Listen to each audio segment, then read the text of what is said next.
this was probably Mrs. Lowe's favorite book. And many people might know that my father-in-law lived on a farm, and he had a very similar upbringing to Almanzo.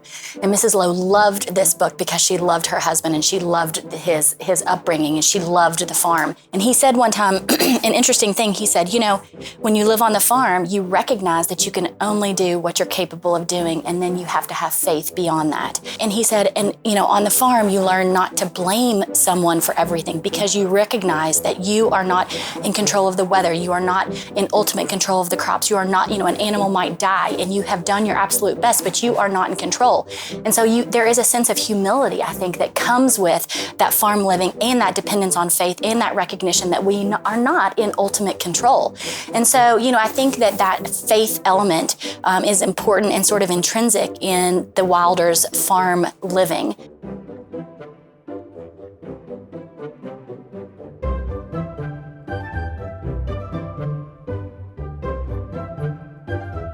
So today we're going to discuss Farmer Boy, which is one of the important agrarian novels that we study in the third grade. And so here we're going to look at the life of a farmer and all of its seasonality. And we've seen some of that before in something like The Oxcart Man or Prairie School or Little House in the Big Woods. We see farmers, we see the seasons, but here we have a really in-depth view of that.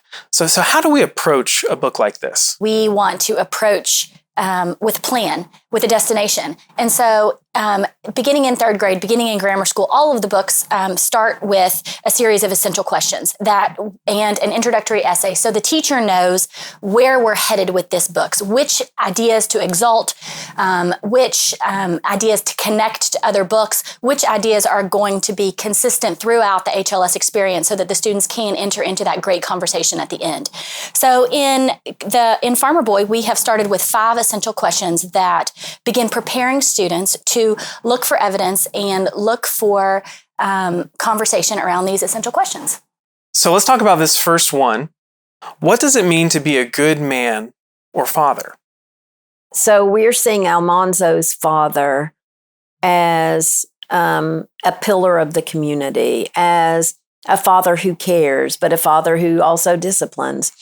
And in this book, he stands out as a character. And so we wanted to recognize that and to help students to see what it really means to be a person of character.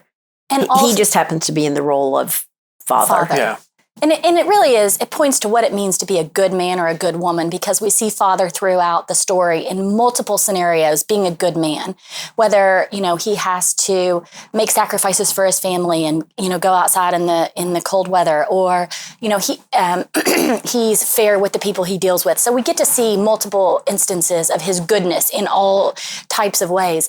But also it points back to this idea of maturity, because this is a coming of age story for Almanzo.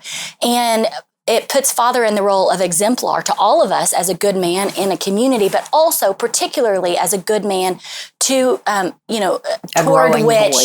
Yes, Almanzo wants to grow and mature into a similar type of man. And so, father has the role of exemplar in helping Almanzo grow in wisdom and maturity is really the important kind of relationship here in the characters in this. Yeah, I think you see, you get to the very end of the book, and not to give the end away, but I will.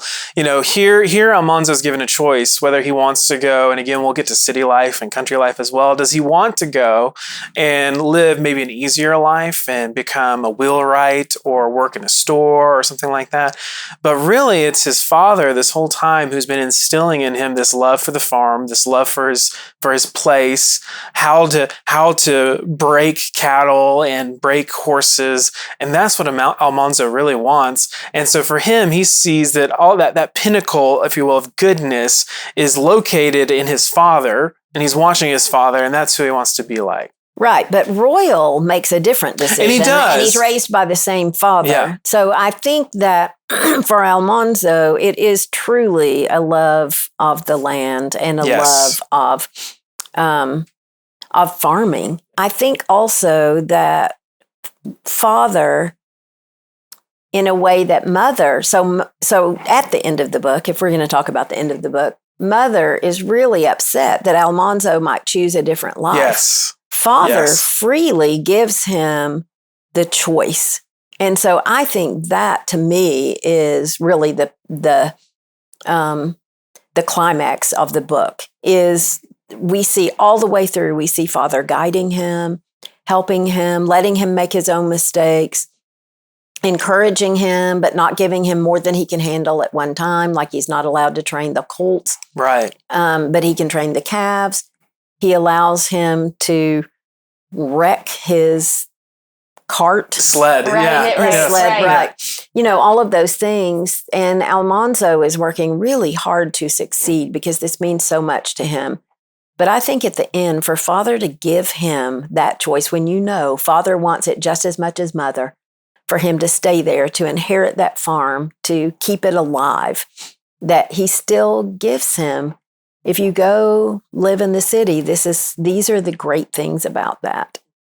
But if you stay here, these are the great things about that. And I'm sure we'll talk more about those with the other questions. I think you're spot on. Father is even-handed, and throughout he's even-handed. And I think that is a mark of a good man or a good father, is that he's able. And just the genuine love he has for, the love that he has for Almanzo in giving him that freedom. I mean, he doesn't misuse his authority or his stature or his position because he respects Almanzo as an individual, and he loves him so much to give him the freedom to choose. That's right. And I think you're exactly right. That's exactly right. We see him in his dealings with the community and his dealings with all of the people that every time he meets a person, come to the farm, they all respect him. And it's always fair. But then his ultimate fairness is to his son. That's right.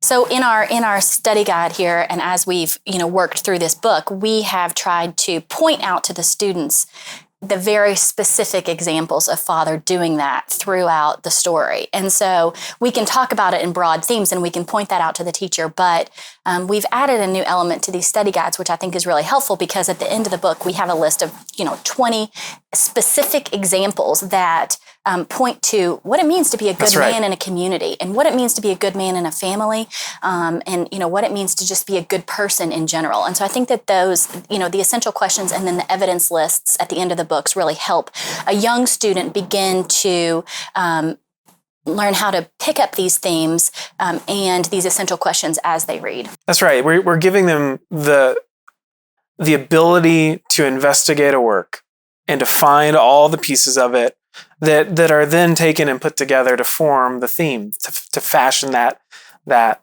work. Right. We also see not just the list of things that make Father a good man, but we see the contrast between Father and Mr. Ritchie, between Father and lazy John and French Joe. Yes. So we see what it means not to be a responsible father or a good father, especially with Mr. Ritchie.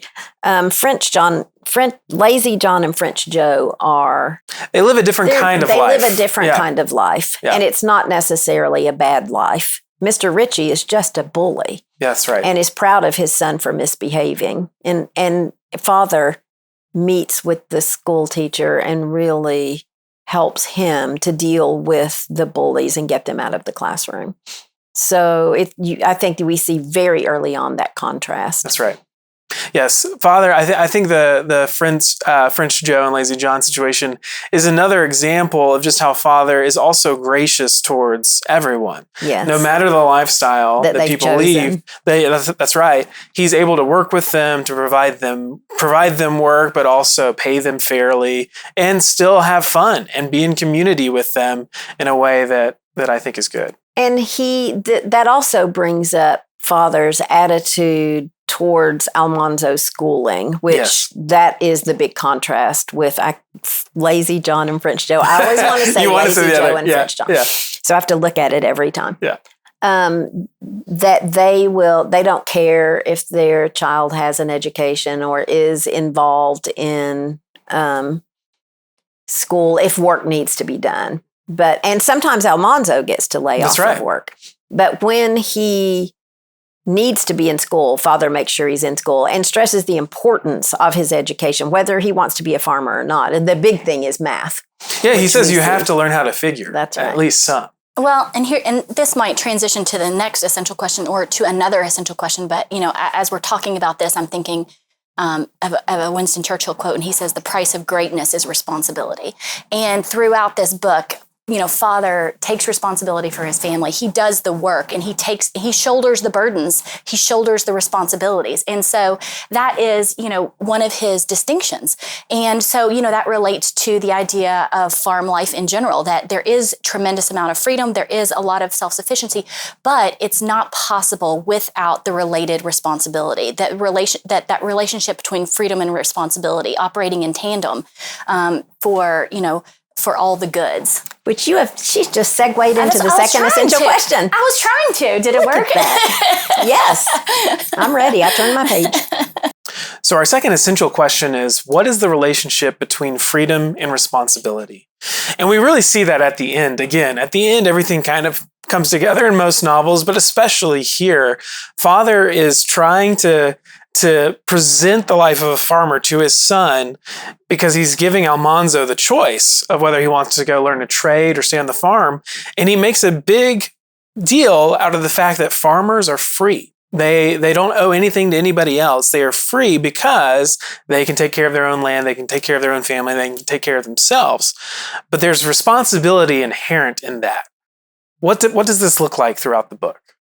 I think we see this really heavily in the character of Mother. She makes use of everything. And you're constantly getting lists of what she's doing. Every season, what she's doing. So they're out growing everything and trying to make sure the farm is functioning. And she's in the house making use of everything that they are bringing in. Every little piece of a pig. That's right. There's just so much detail in here about making candles and all of the different things that she's doing to make them as self-sustaining as possible. And then there's the one chapter where they go to town and you see the specific things that they have to buy, or the visit from the Tin Man who comes once a year.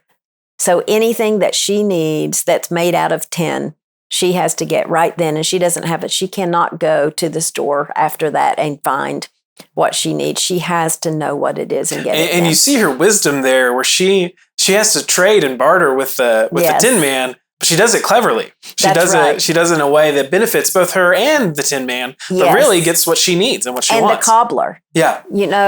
Royal has to go to school with holes in his shoes because the cobbler hasn't gotten there yet. And so they have to finally get his shoes and take them, get them to him. But all of this is a huge responsibility, but it leads to their freedom in being able to sustain their lives. Well, and I think that's why you see her. So at the end, she really wants Almanzo to be. She's very vocal about Almanzo being a farmer, but she knows the work and the effort, but also the investment they've made in Almanzo by teaching him all of these things, by showing him how responsibility leads to a free life. And that's what I was going to point out. You say that the character of Mother, and I agree, but also the responsibility that those children have is quite remarkable, particularly by modern standards. And I think that's something that we talk about in our classrooms a lot, and I think that's something that will be pretty obvious to families as they read this book. These children have quite a lot of responsibility.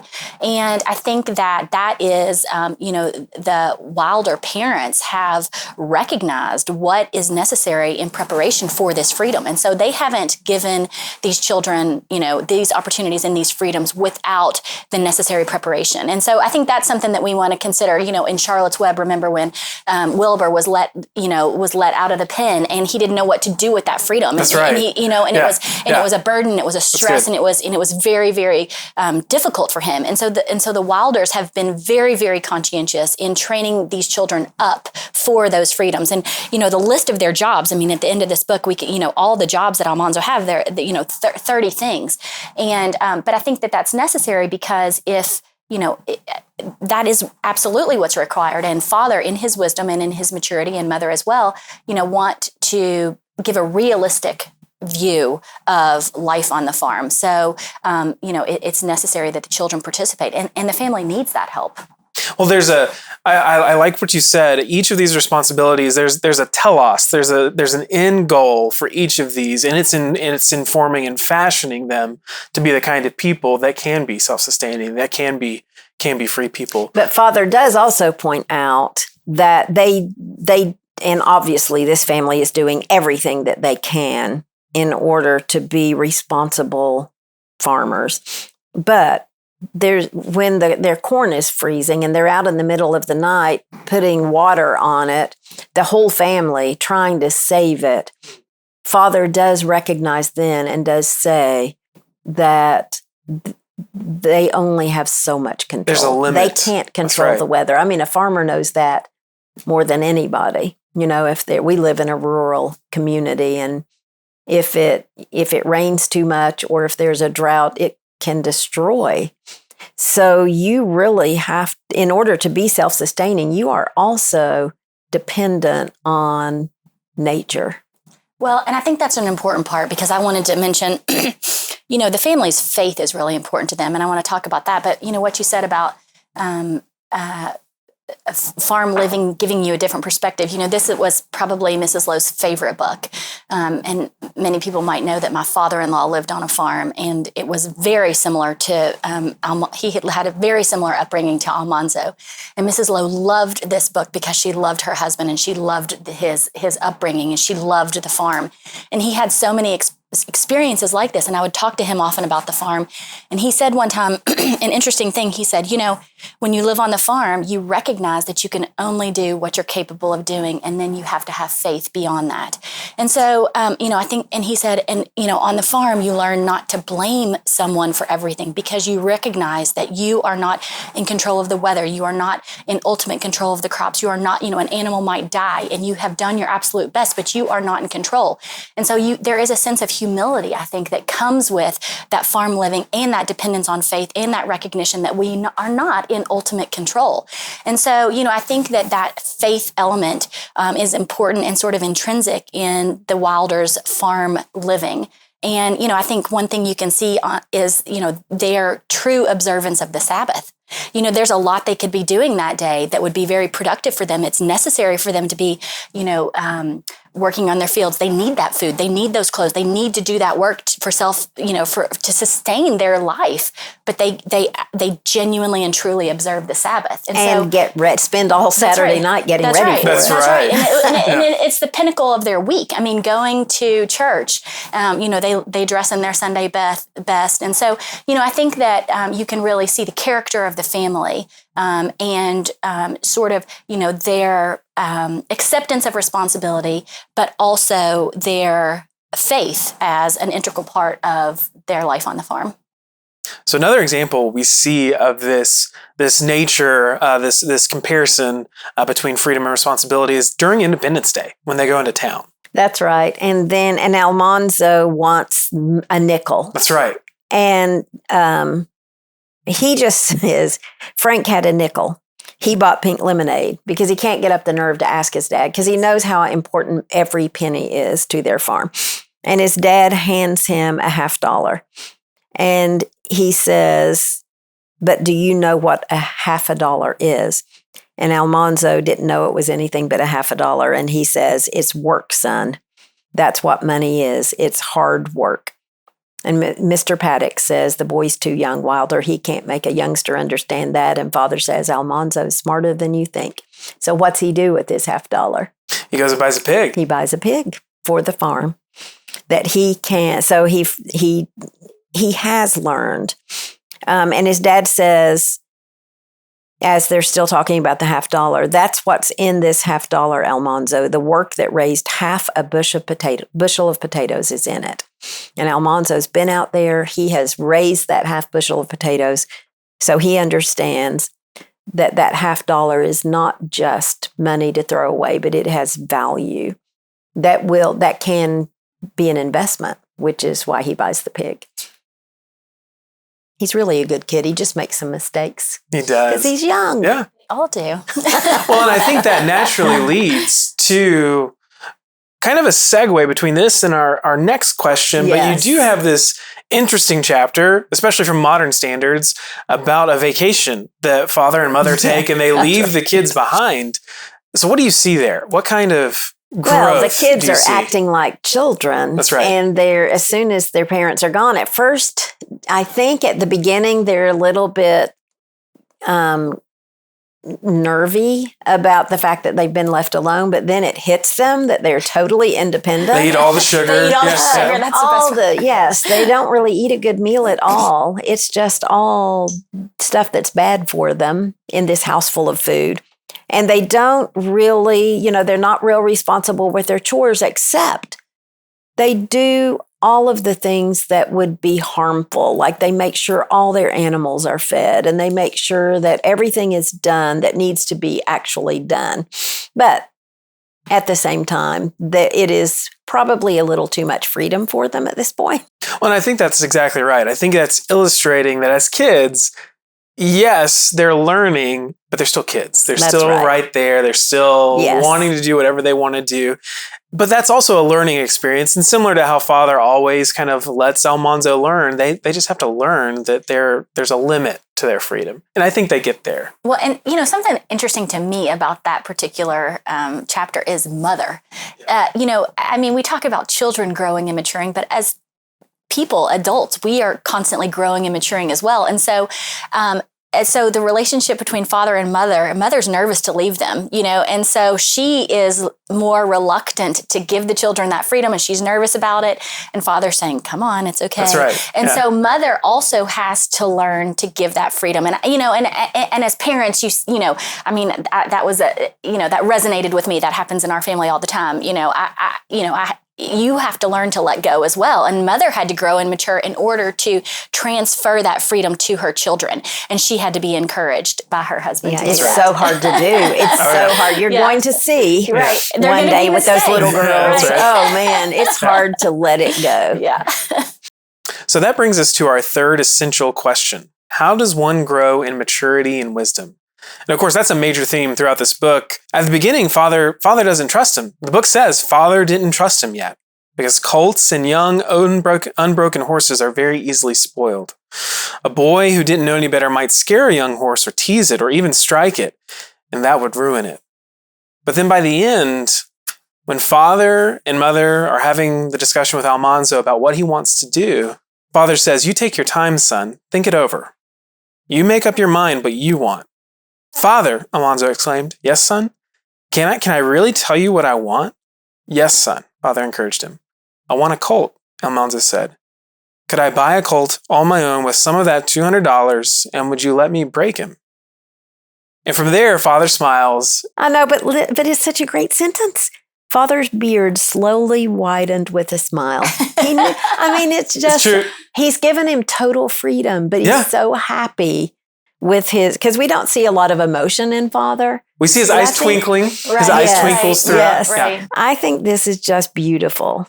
That just in this one little simple sentence, Father's thrilled that Almanzo has made this choice. That's kind of an interesting point, actually, that we don't see a lot of emotion in Father, because, in his example, we really do see someone who leads with a sense of rationality and duty instead of with a sense of feeling. And so I wonder if that was very intentional in terms of not making Father an emotional man, because it really exalts his rationality and his sense of duty. And so when we do catch those very minor glimpses, it's so exciting to see. We see it when he goes fishing. Right. And Wilder uses the language of temptation. He's fighting temptation to go fishing. That's right. But every now and then, there's something that's good, that's still valuable, that he gets to do, and we see it. Right. So how do we get to this point where Father's told him he doesn't trust him at the beginning, but by the end, he wants to give him a colt. And he tells Almanzo, leave your money in the bank. I'll give you Starlight. And I think we need to point out that this is 1 year in Almanzo's life. This is very cyclical, which I think he's going to 9? talk about. We've gone through from 9 every to 10. Season. Yes, from 9 to 10 in this entire book. But we can see at the beginning of this year, he's not able to handle a colt. But by the end of the year, he is. But there's a lot of hard work and a lot of mistakes. and a lot of growing that he's done just in a year. But I do think that children who have great responsibility, more responsibility than my children ever had growing up, I think those children do mature faster because they are given responsibility. But on that same note, toward the beginning, his father will not let him near the colts. He says, "You boys keep away from these colts. In 5 minutes, you can teach them tricks it will take me months to gentle out of them." And then a few pages later, he says, Almanzo has his calves and who he is allowed to train. And it says he knew you could never teach an animal anything if you struck it or even shouted at it angrily. He must always be gentle and quiet and patient, even when they made mistakes. Star and Bright must like him and trust him and know he would never hurt them.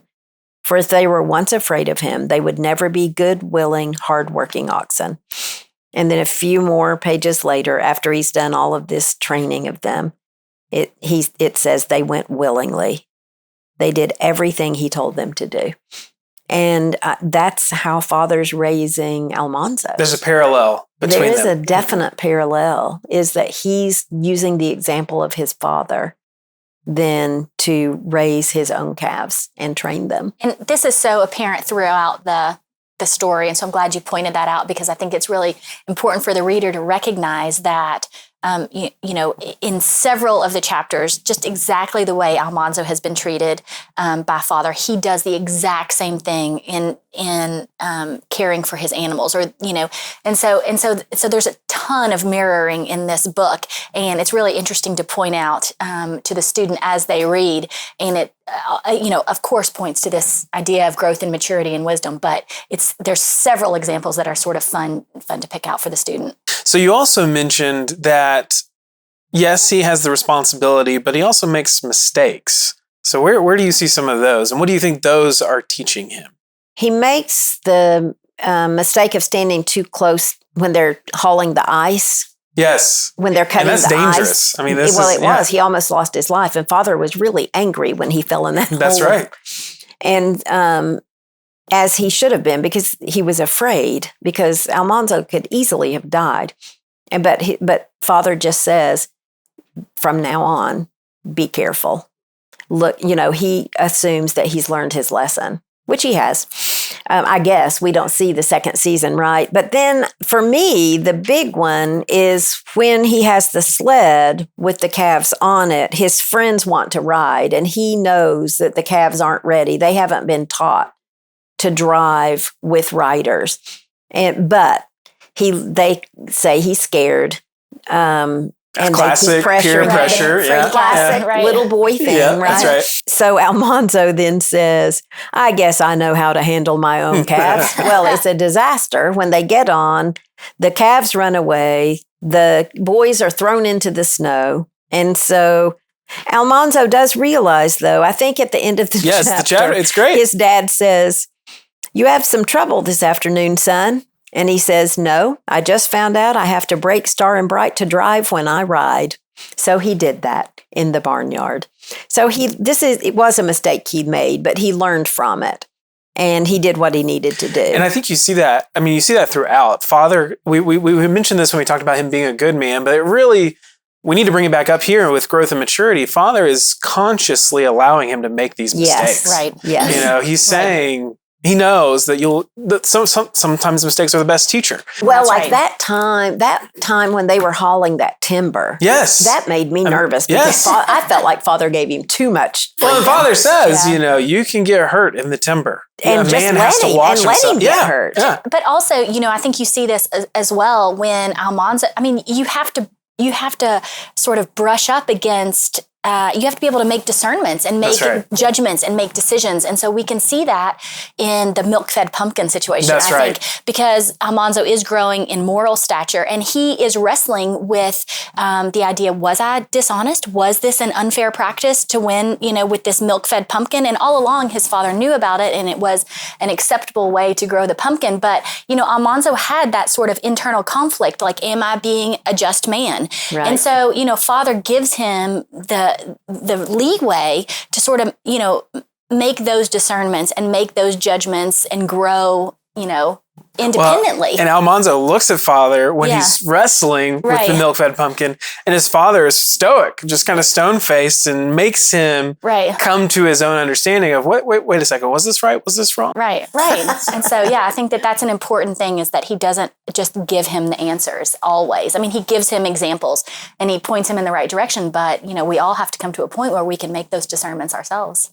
And then you can see sort of the consequence of this growth at the end of the book, when he is accused of taking money out of this pocketbook. He's been very responsible. He's been extraordinarily responsible, and so Almanzo would never take somebody else's money. Right. I mean, we know that by the time we get to that story in this book. Which is, I think it's an important thing, because just as father, everyone knows father is going to be fair and honest and respectful. You just said we knew Almanzo was going to be that, and so that is what it is to grow in maturity and wisdom and to develop a reputation that people know who you are before they interact with you. And the fact that you knew that proves Almanzo's growth. But he is treated unfairly, and he knew that it was an unjust situation, and he had to handle it, very responsibly and with civility. Yes, but he was angry. But he was angry, and there is a righteous anger. I mean, he has a legitimate anger.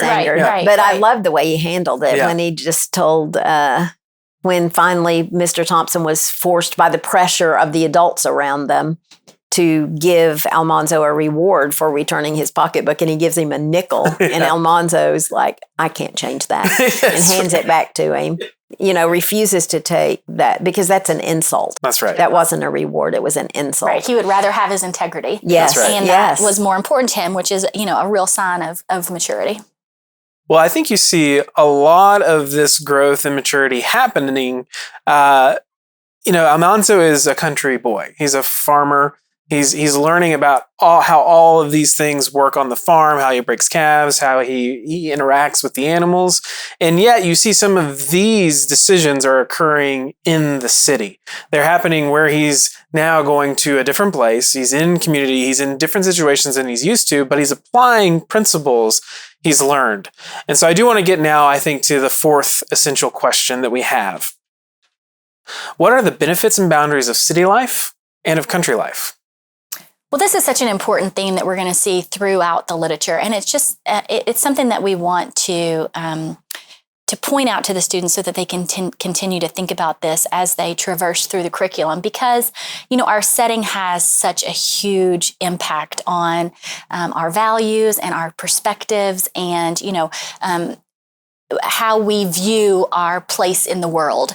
And so, I think that this book really is interesting in that it really makes a pretty stark distinction between city and country living. And, throughout the book, we can see this idea of progress, for instance, being one example of the contrast between city and country life. For instance, Mother, and sort of, it could be a throwaway comment, but Mother says, well, I don't trust this newfangled way of making donuts. That's right. And so, you could just dismiss that comment and read right over it. But really, Mother's saying something very important. She's saying, I'm going to have a healthy skepticism toward this change. There is a tradition, there is a methodology that I know works, and there's this newfangled method, but I'm gonna withhold judgment on this, and so this idea of progress, I think, is important to consider.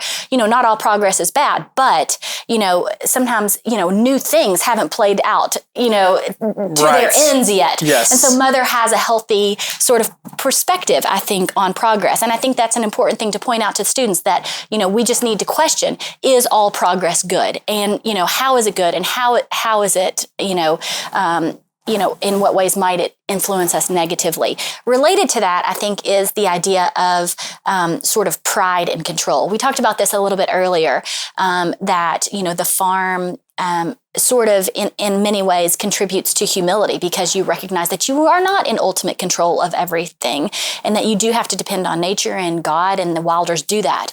And so I think when there are so many conveniences in city life, and, as the world progresses, there is, at least a temptation to believe that we have an outsized sense of control. And so that's one of the, I think, major themes in contrasting city and country life, is sort of the degree to which your environment and the conveniences and the comforts that are available to you in the city might contribute to a sense of pride and a sense of control that, aren't genuinely real, because you don't have a self-sustaining lifestyle. That's right. And I think you see that in the foil between Cousin Frank, who is always pretty prideful about whatever he has, in Almanzo. And Almanzo also is kind of jealous. And there are places where Royal, his older brother, I think there's a section where Frank has a store-bought cap, and Royal makes fun of it, and Almanzo knows that's because Royal wants one as well. Wants that store-bought cap. But you see that. You see here's a city boy coming out to the country. He's got all this nice stuff, which in and of itself is not bad. It's good. But he's prideful about it. And, and that's a good point, is just having the right attitude toward those things, because the Wilders did have some store-bought clothing. That's right. They did have treats, but they received those with gratitude.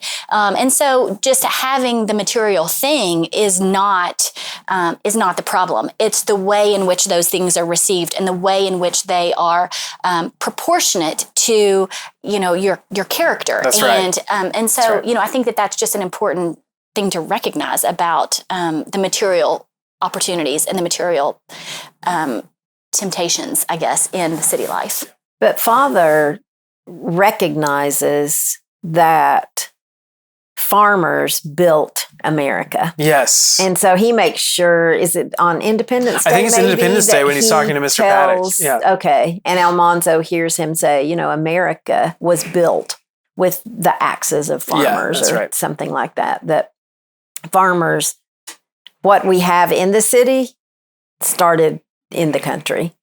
Earlier you were reading about Royal and the difference between the decision for Almanzo and Royal, who does decide to go live in the city. And so, again, Mother was very vocal about her opinions about this. She did not like that. That's right. But she recognized the temptations of city living. And I think that, she was concerned about Almanzo being able to withstand those temptations. I think she is the character that is truly totally bought in to the farm life and doesn't feel like there is any other possible life that would be a life of self-respect. She is a character that I think Father sees both sides, can easily see both. I think he loves the farm, but I think Mother's character this is the only life.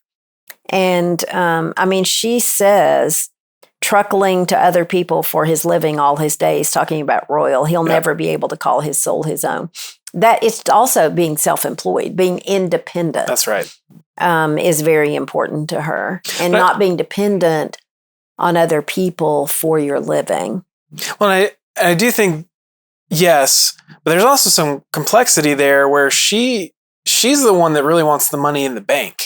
Right. So she sees some value in the city as well. But I think what you're getting at is it's important to recognize in this novel especially that the author is not necessarily, I think, making a moral judgment on what's better, city or country life. But she is being true to the characters themselves, and Mother is very much bought into the country life, as she should be. But you're right; she also feels insecure. That's right.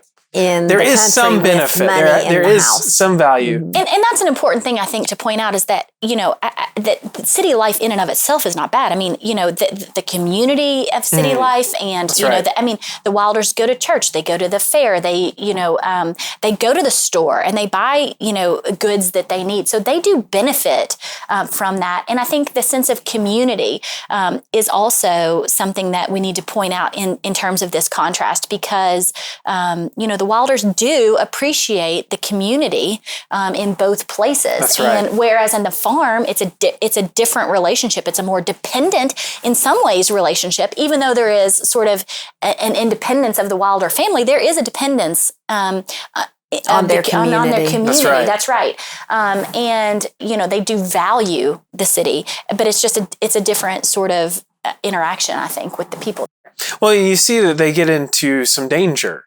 There is a situation where they have the money in the house because the horse buyer, who is himself maybe a sketchy character, you don't really know whether or not he's good or bad, but he buys father's horses, and they have all this money, and mother's concerned about the money and keeping it in the house. And it turns out that she had reason to be concerned, as they find out the next day after a dog comes and actually protects them and guards them, that there were footsteps out in the barnyard and they could have been in danger, which of course is also true in a city. There's always danger wherever you go, but in the country, you are left to yourself. More vulnerable. Right. You're vulnerable in a way that you aren't. Yes. But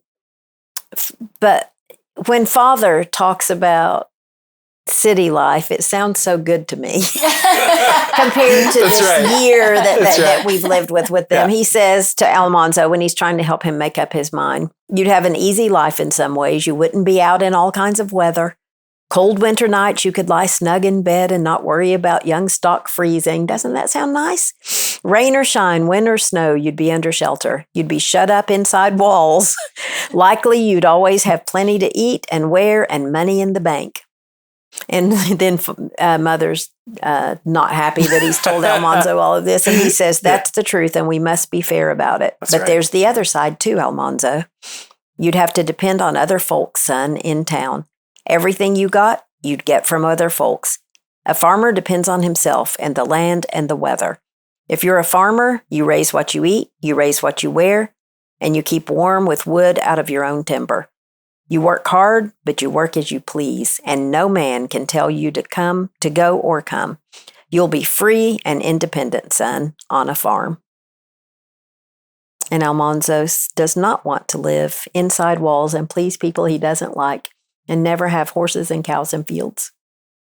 Which is interesting because there's really risk in both situations. There is risk in both. You have to determine, where you fit on that risk aversion scale. That's right. I mean, are you confident in your own abilities to provide for yourself? Do you trust this community that you're living with in the city? And so, it's interesting because there is no perfect, you're vulnerable either way. Yeah, but you just have to consider where you want to place your. But the idea of lying snug in bed, not worrying about you hate to be cold, so not worrying about the animal freezing to death is appealing to me. But Royal says you're a bigger fool than I be if you drudge all your days on a farm. He says storekeepers have horses. They dress up every day, keep clean. They ride around with a carriage and pair. There's men in the cities have coachmen to drive them. Almanzo did not say anything, but he did not want a coachman. He wanted to break colts. And he wanted to drive his own horses himself. There's that independence. So we've come to our last essential question, which is, how does the cyclical nature of life parallel the cyclical nature of the seasons? The seasons are symbols throughout this book. And so if you have trouble understanding what a symbol is, they're the seasons. So what do you guys see throughout this book? I think this is such a great opportunity to point this out to our youngest students because this is such an important tool for authors. And throughout all of literature, they're going to see seasons and settings contributing to the author's intentions with the interior life of a character. And so you can, when you point out, what's going on in the environment, what's going on in nature, what's going on in the seasons around a character, you can kind of see what the author is trying to do with that character. I think immediately of Wind in the Willows. I mean, that happens in Wind in the Willows. The seasons are so prominent, almost as a character themselves.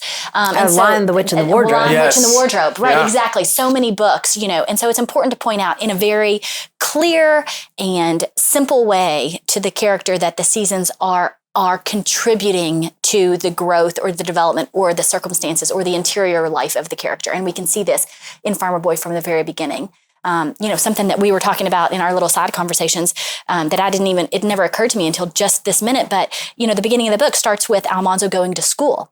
And so, the season of going to school and getting ready for an education really sets the tone for this entire book. And I hadn't considered that until we had this conversation about the seasons, but that's what's happening is Almanzo's getting his education in this book, and he's growing into a wise boy, into a young man, into a farmer. And the author is telling us by the season exactly what's going to happen. So where do you see these seasons? What do they specifically symbolize at each stage?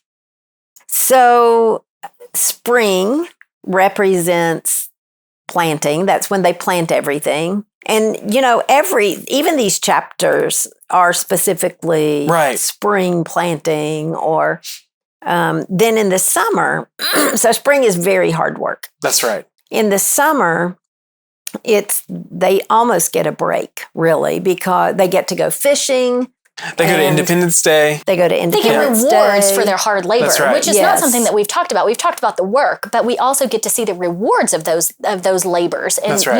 In the summer, we get to see that. They also are dependent on their crops to grow. That's right. In the summer, in the same way that Almanzo is continuing to grow. And this is his opportunity then, to grow and mature allegorically, I guess. And then in the fall, they have to work really hard again because they're harvesting. And so in my mind, that would be in the life of a child, not just in this 1 year of Almanzo's life. Right. He's still got a long way to go, to continue to mature. But in life itself, symbolically, that would be the time when you're reaping the benefits of all of the character formation that has all of the adults that have put into you and helped you become a mature individual. And then the winter is symbolically in our society would represent old age. Or when you could sit back and, just or suffering. I mean, it doesn't have to be in life in full, but it can be a period of discontent or a period of suffering or a period of struggle or of isolation, And so for Almanzo, it was. Yes. That's when he got in trouble. He got in trouble with the ice. He fell in the hole. That's right. And he got in trouble with the sled when he dumped all his friends his sled because in the snow. So that's when he gets in his worst fight with Frank. And it is. And sort of mirroring this relationship between what's happening on the farm and what's happening, those seasons is when we have to use what we have stored up, right? I mean, the Wilders don't have flourishing crops in the winter. They have to use what they've canned. They have to use what they've saved. They have to be frugal, and so, much as with us, in those seasons, we have to use what we've stored up and have available to us in those seasons of difficulty. And so, I think that's an important sort of consideration about. And winter is a time of rest also for them. But the work that they have to do in the winter is very difficult. It is cold. They have to worry about their livestock. He spends a lot of time in the barn. And I love that scene where it is winter and he goes in the barn and there's a storm and he talks about how the silence is louder than the storm outside than in the barn. So it's a peaceful, restful time, but right outside is the suffering. That's right. Mm-hmm. Right. That's right. And then you have spring. And then you have sort of the coming out, rebirth. Have the rebirth. Right, exactly. And, these seasons are, you mentioned that it happens within our long lives. It happens within our periods of growth. It happens cyclically in our lives. It happens, seasonally around us. It's just something to be very aware of because the seasons exist very profoundly in us, throughout our entire lives. And every season is crucial, especially in, when we're making the relation between Almanzo and the seasons. Every season in his life is crucial for his growth and maturity. And being able then to look back on his life and say, well done, thy good and faithful servant. And interestingly, when you say that, well done, and I think that at the end of the book, Almanzo finds his place. Almanzo discerns his calling. Yes. He figures out where he is supposed to be the truest Almanzo he can possibly be. And that is on the farm. And that is in emulation of his father. And, it's a full 1 year after his education, after his going to school. And so it's about to be winter again. And in receiving that calling and understanding his place, he basically accepts the responsibility to do that role well. And so, seeing that whole cycle of a full year of his growth, of his maturity, of the difficulties, of the struggles, of the rewards, and then ending right at the very same place where he began, in a new place as a farmer boy, Right. That's really the ultimate conclusion of this book.